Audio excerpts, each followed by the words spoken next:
What's the ultimate point? There we go.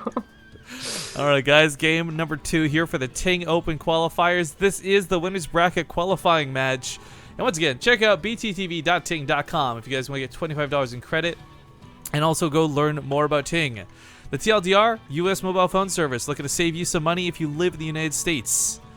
Plus, let's be honest, you give $5,000 to StarCraft 2 for a tournament, and it doesn't necessarily stop here. That's some good stuff. Zomgrip had alluded before they supported Shoutcraft America. Last year they did the 2v2 tournament with Nate. We even cast some of that, and now they're working with us on this. So they've been around for a while, and they've got no bad track record, which is a rarity these days, I feel. That is a good point. But we are going to hop in a game. And then top left side of Lilac Crest, it's going to be Root Gaming's Blue Terran, Kelazhur. In the bottom left, as the teal Terran, way to go, guys, with the colors, it's the player MaSa. And I do apologize to the colorblind people in the audience. We know how this is going to go. Unfortunately, there's no way to swap this out once we're in game. I forgot about this because we had this problem before, and then we said we'd try to remember. But that was only for that cast. Now for this cast, we'll try to remember, okay? Right. So, okay. Why even bother putting teal in the game? You know what colors they could have put in the game? White and black? Yeah. Damn it. I don't know. That could be kind of racist. We don't want people talking about the white Terran players and the black Terran players. But white looks so good on Terran. I know it actually really, really does. And black just looks cool on any race. Can you imagine black Protoss? Okay, this is actually sounding really weird. See, this is probably why they didn't put it in the game. The black Protoss. Oh, can't do that anymore, guys. Kind of loose. The yellow Terran Pult versus the white Protoss Huck. Wow. Okay, only if you say it like that, though. Because yellow is in the game. They'll have it disabled so you can't pick two colors. Like, okay, if someone picks... Actually, why don't they do that? If someone picks dark blue, why not just make it so you can't pick light blue as the opponent? Because it's pretty nitpicky when you really think about it. I know, it's so dumb. I feel bad. Blizzard confirmed doesn't hate colorblind people, they just hate colors. Maybe they can't see shapes. Shit. Shut up.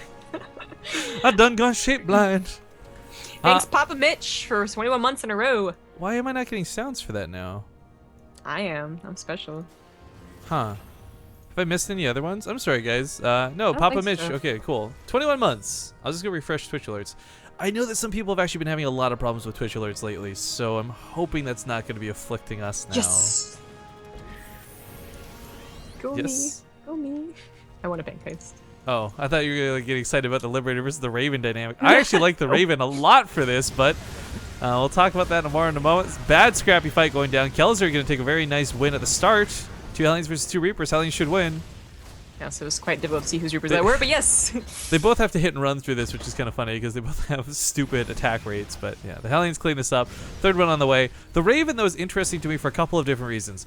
MaSa might be worried about Banshees on a map like this, and I can't blame him. But I really love the new damage on the Raven. The auto turret actually is kind of crazy now. Yeah. Crazy amount of burst damage as opposed to what it used to be. Oh. Okay. Well, I guess this could have been a more awkward time.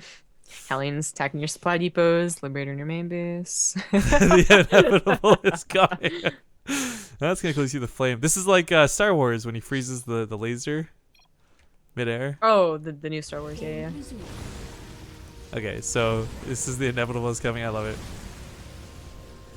Yeah, what's up with players having connections to Maru being amazing, right? You got Maru himself, you got Maru Thermal, you got MaSa, who's like the best Canadian Terran, known as Maru in real life. Like, Maru isn't actually that great anymore. Shut up. No, he's good, alright? The point is, SCV's actually getting prepared to be pulled into this? Well, no, the Liberator's on the Yeah, Liberator's getting denied. I thought he was actually going to try to repair the depot. I was like, that's crazy. Well, he's going to be very careful. Like, yeah, like keeping the SCVs like they were. The Hellions were pretty close to them. Yeah, that's why I was like, what's happening here? But the Liberator does get dealt with. Combination auto turret and the Viking looks like it did its job. And only 4 SCVs go down, but a lot of lost mining for what is early game TvT. They were pulled off for some time. And in fact, we can show you guys thanks to the crafts. What? In fact, there you go. 500-ish minerals lost compared to his opponent over that small, like, 1 minute almost window. Yeah, and that's very important because his orbital command is a bit faster than Kelazhur's. Now, they're both on the high ground, so they're actually going to be pairing up, quite close to each other. At the end of the day, Kelazhur might have just taken a lead because of the lost mining time. We'll see if the Banshee from MaSa, though, can do any damage. I guess they both got Banshees, but MaSa has a Raven already in a Viking. Right, so it shouldn't get away with much. But there's always that chance it's out of position, and we see Banshees sometimes go ham in situations they shouldn't. That wall was also never put down again, by the way. Actually, you know what I would like more in this situation? Don't use the Banshee for harass. Just take it with the army and go. Yeah, that can sometimes be like a much better plan, but it looks like they're both going to just stick with the harassments. He would annihilate the Marines. He'd take out the tank.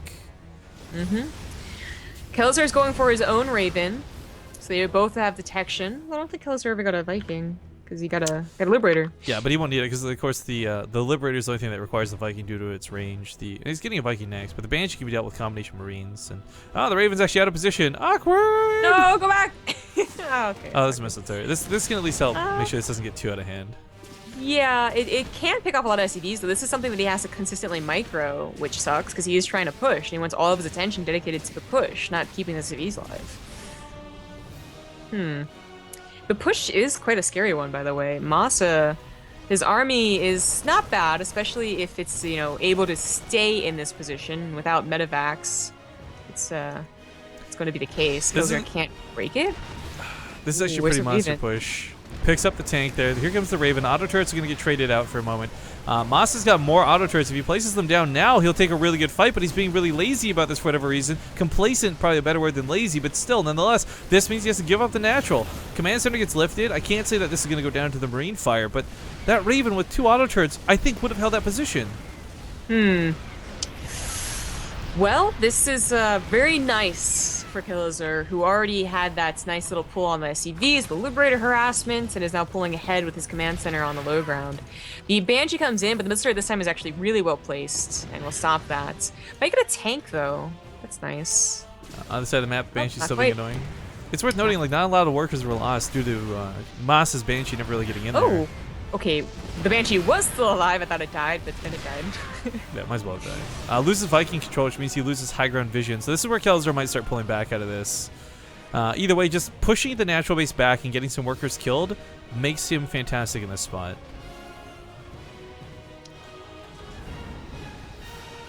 Is anything else going well for MaSa, I guess, who just lost his command center? He doesn't have a third one. His army is bigger than Kelazhur's, so maybe a counter could do something. I'm not sure if he could get Kelazhur's command center lifted, but maybe like tear down his army. He has 2 medevacs. He could also try and go for a drop, and with the air control that he has and the Raven, a drop into the main would not be a bad idea. He does pick up 2 tanks. Handful of Marines. I really like the 2 tank 8 Marine version of this quite a bit, but he's actually just going to siege him up and go. So this is not an attack that I think will devastate Kelazhur by any means, but this is a strong attack. He's got a pretty nice army lead. Kelazhur's got a lot of tanks, but he's got no mobility for those tanks. Until these 2 medevacs pop, he's going to be kind of stuck in a very awkward position where if MaSa's silly enough to drop into him, Kelazhur will win a fight, but there's no reason that should happen. In fact, walking some tanks into the tank fire? Oh man, it's getting all kinds of uncomfortable and awkward here on the front lines. Yeah, Kelazhur with the he was 10 army supply down, now almost 20. It's looking quite bad in the defense, and if he has to lift his command center, I mean, sure, that's revenge for MaSa, but it might be worse than lifting your command center. He might just straight up die here. MaSa's a very commanding position. I didn't think this counterattack would be so deadly, but it's appears to be the case. Trying to keep this tank alive from that Banshee in the backside, and doing so might give up his command center if he's not careful. Forced to lift, falling back, nothing to fall back to. Third base not going to help him at all if he can't stop this attack. I got a missile turret. This is going to be very hard to break with 4 tanks, and the Raven really adding a lot of that damage for the 1 second pushback is very important. Even if it's not auto turrets, things like a point defense turret can go a long way if you want to push into a missile turret or something like that. But looks like MaSa's going to go for the break. Or sorry, Kelazhur's going to go for the break. Pulls the SCVs into this. Always dangerous, always scary, but that does let him get through the Marines. Now the question is, can he deal with those tanks? Nope. GG. MaSa. He had those SCVs to lose, too. Like, if only he was able to break it. Yeah. But congratulations to MaSa. He'll be the first player through the North American brackets and qualified into the TING Open $5,000 tournaments. So congrats to him.